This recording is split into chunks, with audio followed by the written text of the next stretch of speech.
The space station called Nexus was always busy. Ships came and went at all hours. Aliens of every shape and size walked through its metal hallways. Some had scales. Some had fur. Some had too many eyes or not enough legs. They all came here to trade, to rest, or to hide from whatever chased them across the stars. In a bar called the Void's Edge, a creature named was telling stories. He was tall and covered in green scales that caught the light when he moved. His teeth were sharp like needles, and his yellow eyes looked at everyone like they were small and weak. He sat at the biggest table in the middle of the room, and a crowd had gathered around him. Was a hunter, not just any hunter. He hunted the most dangerous creatures in the galaxy. He went to planets so deadly that most species died within hours of landing on them. The air was poison. The water was acid. The animals were killers, and hunted them all. I once tracked a beast on for 16 days, said, his voice loud and proud. It could spit acid that melted steel. I watched it kill 3 of my crew before I put it down. Its skull now hangs in a collector's mansion on the core worlds. The crowd made sounds of amazement. Some looked scared, some looked impressed, loved it all. But my greatest hunts, he continued, leaning forward, are on a little called Earth. At a small table in the corner, a human woman stopped drinking. Her name was. She had black hair cut short and dark eyes that missed nothing. She wore simple clothes, the kind that spacers wore when they spent more time on ships than on planets. Beside her sat a man named. He was bigger than her, with strong arms built from years of fixing engines and carrying heavy things. Did he just say Earth? Whispered. Nodded slowly. She was listening very carefully now. Earth is classified as a Class 12, announced to his audience. The gravity is crushing. The weather is violent. The planet is covered in creatures that want to kill each other, and the humans who live there, they are persistent predators. They can chase prey for days without stopping. Fascinating creatures. He laughed, and it was not a nice sound. I have hunted their wolves, said. Beautiful animals. They live in packs and hunt together. Their fur is worth 50,000 credits to the right buyer. I tracked a pack through frozen mountains, killed them one by one, and took their pelts. His hand tightened around her glass. Noticed and put his hand on her arm, a quiet warning. The humans barely notice, continued. They are so busy with their little problems on their little planet. They do not see hunters like me coming and going from their system. They do not know what happens in the dark corners of their solar system. He spread his arms wide, showing off. I am the greatest hunter in the galaxy. I have killed creatures that would make your nightmares seem like pleasant dreams. Nothing can challenge me. Nothing can stop me. Stood up. Grabbed her wrist. What are you doing? I have a question for him, she said. Her voice was calm, but there was something hard underneath it. She walked towards table. The crowd parted for her without knowing why. Maybe it was the way she moved, steady and sure. Maybe it was the look in her eyes. Whatever it was, they got out of her way. Saw her coming and smiled. His needle teeth gleamed. A human, he said happily. Come to hear about my adventures on your. I have many stories about Earth. Your planet is a wonderful hunting ground. Stopped at his table. She was much smaller than him. Her head barely reached his shoulder, but she did not look small. She looked like someone who had seen things that would break other people and had kept walking anyway. I heard your stories, she said. Very impressive. Thank you, little human. I have a question. Gestured grandly. Ask anything. I love to educate lesser species about the art of the hunt. Tilted her head slightly, like she was studying an interesting insect. All these creatures you have hunted, she said. The ones that spit acid, the ones with claws and fangs, the wolves from Earth. Did any of them ever pursue you? The bar got quiet, smile flickered. What do you mean? He asked. I mean exactly what I said. Pulled out a chair and sat down across from him without asking permission. You track them. You hunt them. You kill them. But has any creature you hunted ever turned around and come after you, not fighting back when cornered, actually pursuing you, following you, hunting you in return? Laughed, but it sounded uncertain now. They are animals, they run or they fight, they do not pursue. Because humans do. The words hung in the air like smoke. When someone hurts us, said slowly, when someone takes something from us, when someone threatens what we love, we do not forget. We do not stop, we follow, we pursue, we hunt. Stared at her. For the first time, something like doubt crossed his face. Is that a threat, human? Smiled. It was not a friendly smile. It is a question, she said, and I think you do not know the answer, but you will. Very soon you will. Had moved to stand behind her. His arms were crossed, and his eyes were watching very carefully. The greatest hunter in the galaxy looked at the small human woman sitting across from him, and for reasons he could not explain, he felt the first cold touch of fear. Looked at the human woman sitting across from him. She was so small, no claws, no scales, no natural weapons of any kind. Her skin was soft and easy to cut. Her bones were fragile compared to his. By every measure the galaxy used to judge dangerous creatures, she was nothing. But something about her eyes made him uncomfortable. They were dark and steady, like deep water that hid sharp rocks beneath the surface. You speak of pursuit, said, forcing confidence back into his voice. But what does a cargo hauler know about hunting? I was military, replied. Korean Space Defense Force.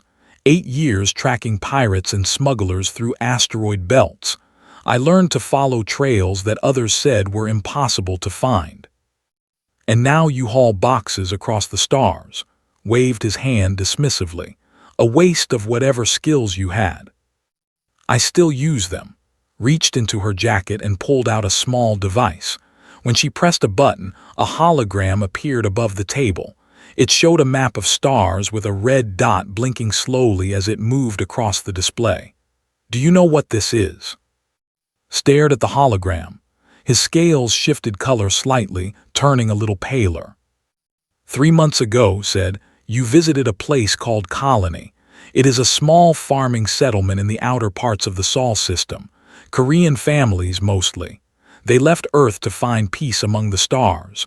Quiet people, good people. I visit many places, said carefully. You hunted there, his voice grew harder.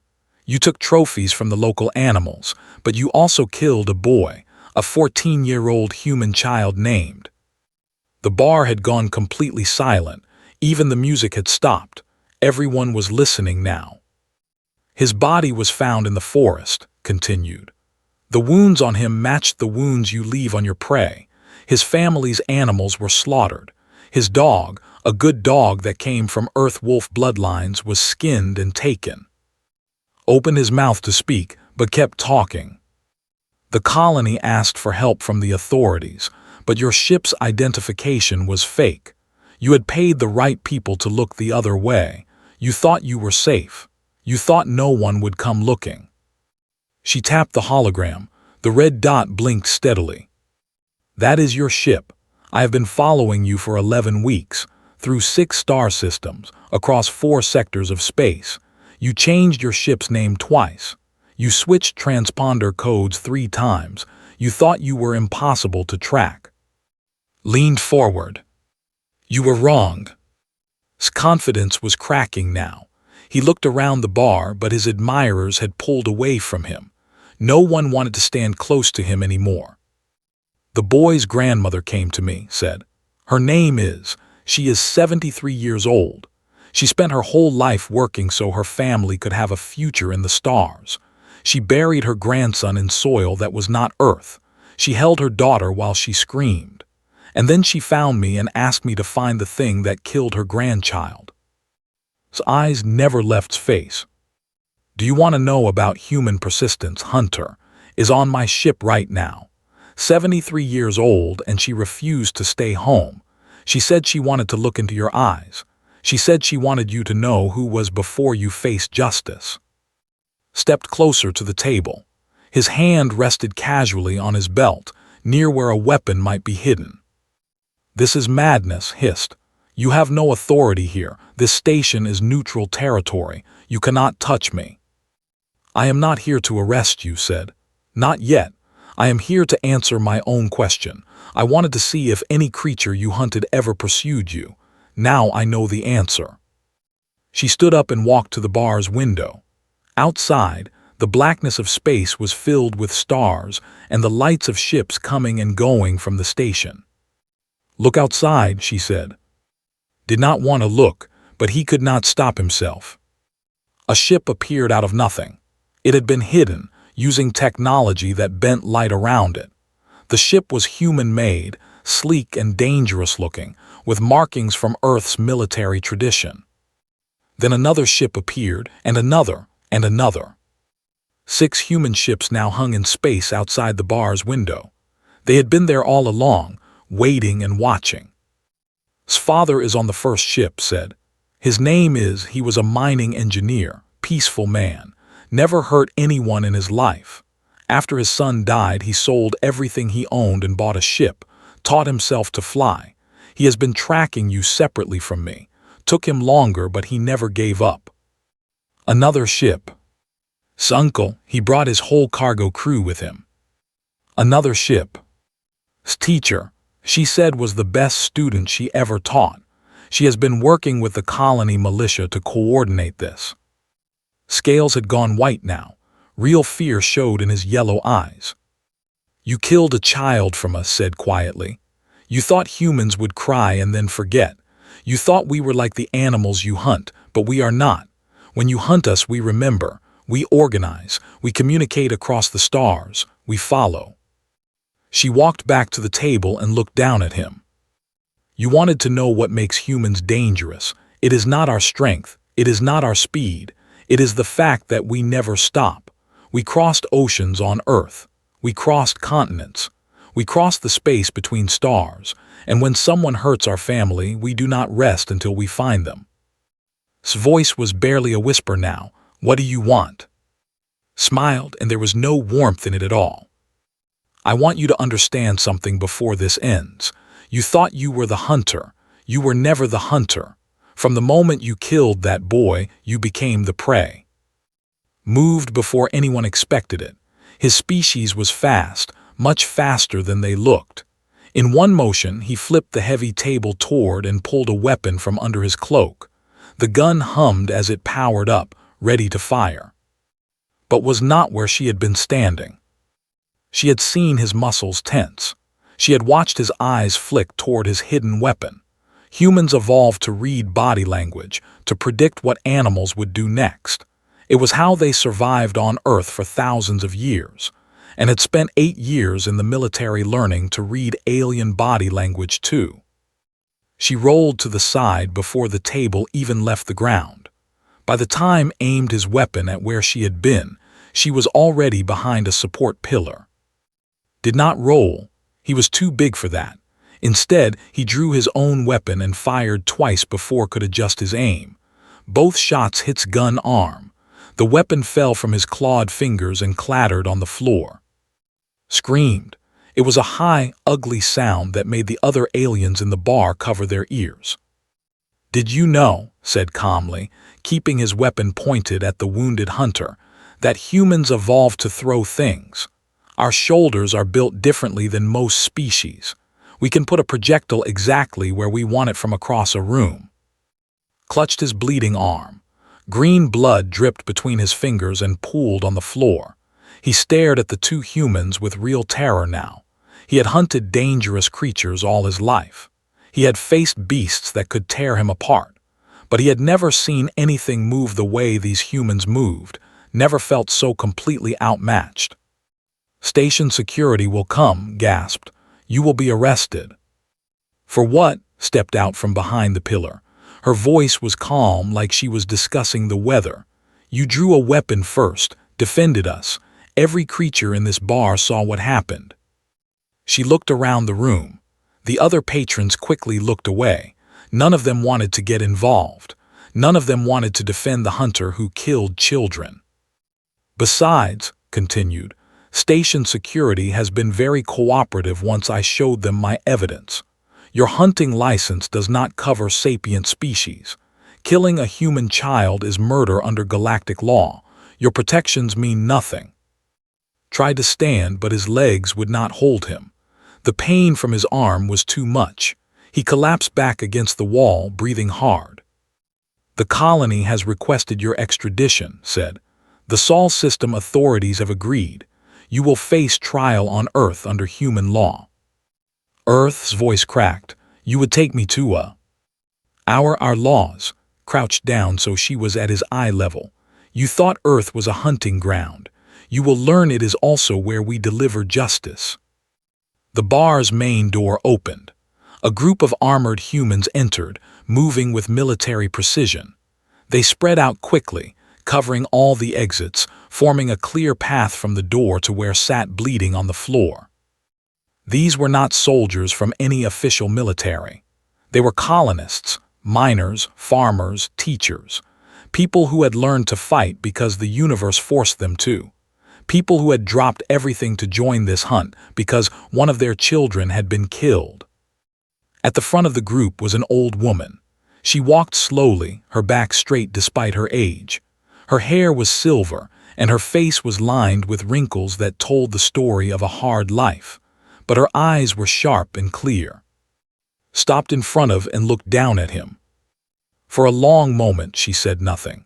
She just studied him like he was something she had found under a rock, could not meet her gaze. He looked at the floor, at his bleeding arm, at anything except those eyes. My grandson was named, finally said. Her voice was quiet but steady. Her accent was thick because she had learned Galactic Common late in life, but every word was clear. He was 14 years old. He liked to look at the stars. He wanted to explore the galaxy when he grew up. He wanted to meet other species, learn about their worlds, see the wonders of the universe. She paused, and for a moment her composure cracked.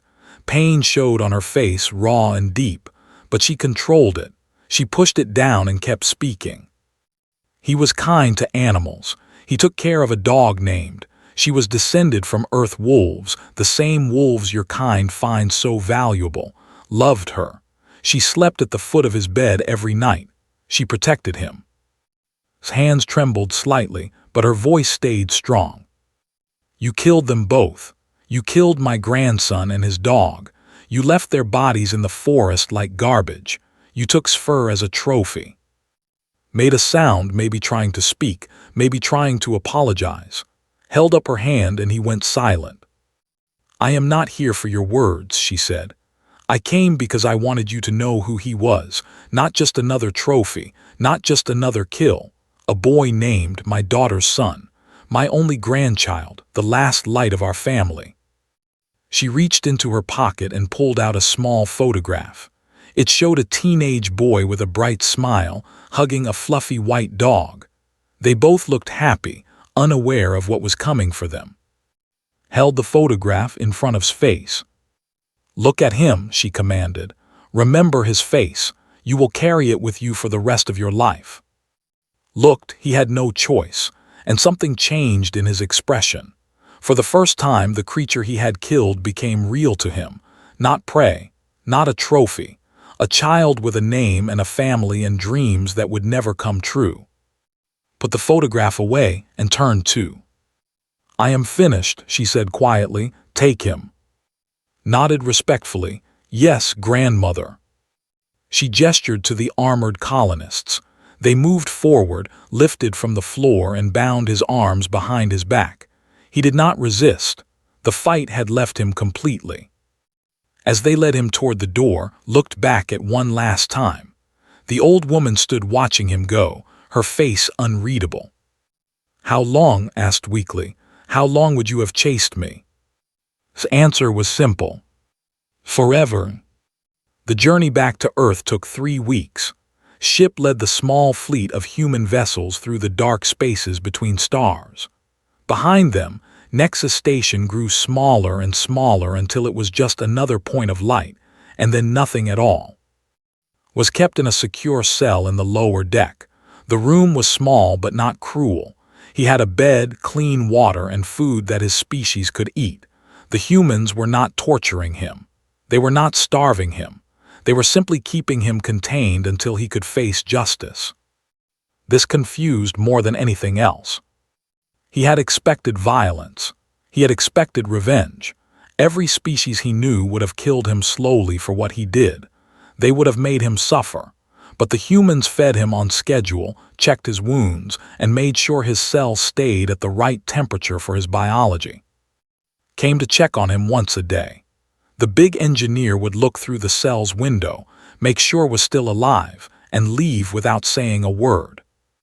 On the 5th day, finally asked a question. "Why are you keeping me alive?" Stopped at the door. He turned and looked at the prisoner with an expression could not read. "Because killing you would be easy," said. "Justice is harder, it takes more time, more effort, but it means something. Your species is strange." Maybe, shrugged. Or maybe we understand something other species do not. Death ends suffering, but living with what you did, knowing that everyone knows what you are, that lasts much longer. He left and sat alone in his cell, thinking about those words. On the upper deck, spent most of her time looking out the windows. She watched the stars pass by, millions of lights in the endless dark. Often found her there during the night cycles when most of the crew was sleeping. "You should rest, grandmother," said one night. "The journey is long." "I have rested enough in my life." His voice was tired but peaceful. "I will rest when this is finished, not before." Stood beside her, and they watched the stars together. "Would have loved this," said softly. "Traveling between the stars, seeing the galaxy. He always dreamed of it." "Tell me about him." So talked. She told about his first steps, his first words, the way he laughed when he was happy, loud and free, the way he worked hard in school because he wanted to become a pilot, the way he took care of his dog like she was his little sister. She talked about the day he died, how she felt when the colony police came to her door, how she held her daughter while she screamed, how she stood at his grave and made a promise to find the creature that killed him. "I am an old woman," said. "I should be sitting in my garden watching my play. Instead, I am crossing the galaxy to bring a monster to justice." She smiled sadly. "Life does not always go the way we plan." "You could have stayed home," said gently. "I would have done this without you." "I know, but I needed to see his face. I needed him to know that was loved, that someone would cross the stars for him," wiped her eyes with the back of her hand. "That is what family means. You do not abandon each other, not in life, not in death." Nodded slowly. She understood. She had seen it many times in her military career, the way humans refused to leave anyone behind. It was not logical, it was not efficient, but it was human. The fleet continued its journey, jumping from one system to the next. Word of their mission had spread across the galactic networks. Other species watched with curiosity and growing unease. Trophy hunters on distant worlds heard the story and felt nervous for the first time in their careers. They had always thought of humans as exotic prey, strange creatures from a dangerous planet who rarely left their solar system. Now they were learning something new. Humans traveled, humans remembered, and when you hurt one of them, the others came looking. On the 10th day, a ship from the Galactic Council intercepted the fleet.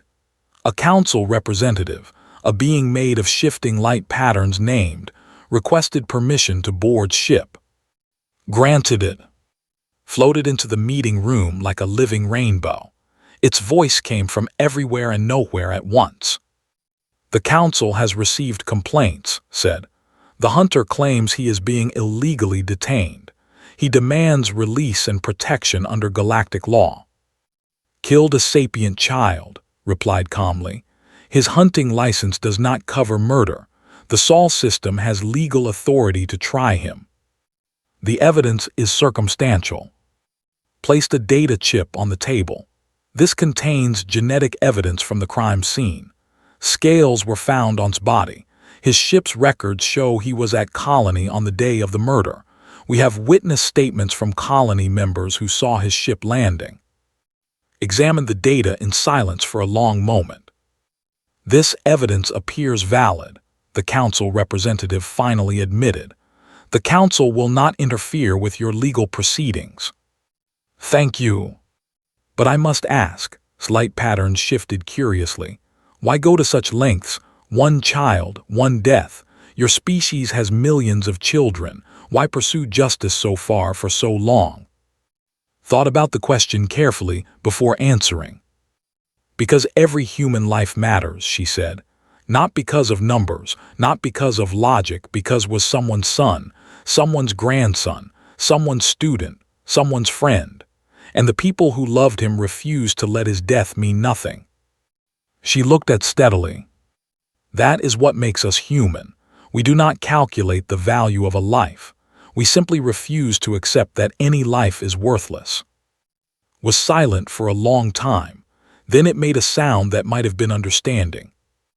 "Your species is very strange," it said, "but perhaps that strangeness is why you survived your—" The council ship departed, and the fleet continued toward Earth.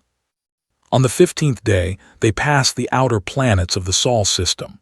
On the 18th day, they reached the asteroid belt. On the 20th day, they saw Earth for the first time, a blue and green jewel hanging in the black. Stood at the window and watched her grow larger. "I left Earth 50 years ago," she whispered. "I never thought I would see it again." Stood beside her. "How does it feel?" "Like coming home," smiled through her tears, "like finally coming home." The fleet entered Earth orbit, and the final stage of their journey began. The trial lasted 2 weeks. It was held in a court in Seoul, the city where his family had come from before they left for the stars. People from all over Earth watched on screens. People from other worlds watched too, curious about how humans delivered justice. Sat in the defendant's box, his scales dull and his eyes empty. The fight had left him completely. He listened as witnesses spoke about his dreams, about the day he died. He listened as experts explained the evidence that proved his guilt. He did not argue. He did not deny. When the judge asked if he had anything to say, stood slowly. "I have hunted for 200 years, he said, his voice quiet. "I have killed thousands of creatures across hundreds of worlds. I never thought about them. They were prey, trophies, things to be taken." He looked at the gallery where his family sat watching. "I did not see your child as a person. I saw him as another specimen, another trophy," lowered his head. "I was wrong. I understand that now. I understand it every time I close my eyes and see his face." The judge waited to make sure he was finished. "The defendant is found guilty of murder in the 1st degree," the judge announced. "The sentence is life imprisonment at the Luna Correctional Facility. The defendant will never be eligible for release." Nodded once, accepting his fate. Guards led him away, and he did not look back. After the trial, returned to Colony. The journey had taken everything from her. She was tired in a way that sleep could not fix, but she had kept her promise. She had found justice for. She rebuilt her small house at the edge of the forest. She planted a garden with flowers that came from Earth, bright colors against the alien soil. And she made a memorial for, a simple stone with his name and the words he had once said to her. "I want to see everything, grandmother, every star, every world, everything." People came to visit the memorial. Children from the colony left flowers and drawings. Adults came to stand in silence and remember, had become more than just a boy who died. He had become a symbol of something larger. His father sold the ship he had bought to Chase. He went back to being an engineer, fixing machines and building things with his hands, but he kept his pilot's license updated, just in case. Returned to his freight routes, but he made sure to visit his mother more often. Life was short, even for humans. Family mattered more than credits. Continued teaching at the colony school. She started a new class about Earth history, about how humans survived on by working together. She told her students about how his death brought a community together across the stars. And she went back to hauling cargo with. They flew from system to system, delivering goods and supplies to colonies that needed them. It was quiet work, simple work, the kind of work that let her sleep at night. But sometimes people came to her with problems. A child missing on a distant world, a criminal who thought they could hide from justice, a family desperate for help that no one else would give. Always listened, and sometimes she took the job. Word spread through the galaxy about what had happened too. Trophy hunters whispered to each other in dark bars on station worlds. They talked about the human woman who tracked a killer for 11 weeks. They talked about the grandmother who crossed the stars at 73 years old. They talked about the fleet of ships that appeared from nothing, filled with farmers and teachers and engineers who had become hunters. The story changed as it traveled, as stories always do. Some versions said was a ghost who could walk through walls. Some said was a witch who could curse anyone who hurt children. Some said humans could smell fear across the vacuum of space. The truth was simpler and more frightening. Humans just did not give up. On Nexus Station, 1 year after its capture, a young reptilian sat in the void's edge. He was thinking about becoming a trophy hunter. He had heard stories about the fame and fortune that came from hunting creatures. He wanted that life for himself. An old trader sat down across from him. "I saw something in this bar last year," the trader said. "Something I will never forget." "What?" So the trader told him about in the fleet in the question that started it all. "Did any of them ever pursue you?" the trader repeated. That is what she asked him, and he could not answer, because no creature had ever pursued him before. He was the hunter. He was always the hunter. The young reptilian listened with wide eyes. "Most species are prey or predator," the trader continued. "They run or they hunt, but humans are different. They are the first persistence predators to reach the stars. They evolved on a world that tried to kill them every day, and they survived by never giving up. What does that mean for hunters like me?" The trader leaned close. "It means you should think very carefully before you hunt anything from Earth. You might catch one, you might even kill one, but what happens after?" He paused for effect. "What happens when the rest of them start pursuing you? What happens when a grandmother sells everything she owns to buy a ship and track you across the galaxy? What happens when fathers and uncles and teachers and friends put aside their lives to find you? What happens when you become the prey?" The young reptilian was quiet for a long time. "I think," he finally said, "I will find a different career." The trader nodded approvingly. "A wise choice." Somewhere in the Luna Correctional Facility, sat in his cell and looked at the Earth hanging in the sky outside his window. He would spend the rest of his very long life here, watching that blue and green world, remembering the boy he killed and the people who never stopped hunting him. And somewhere on Colony, an old woman tended her garden as alien flowers bloomed around a simple stone memorial.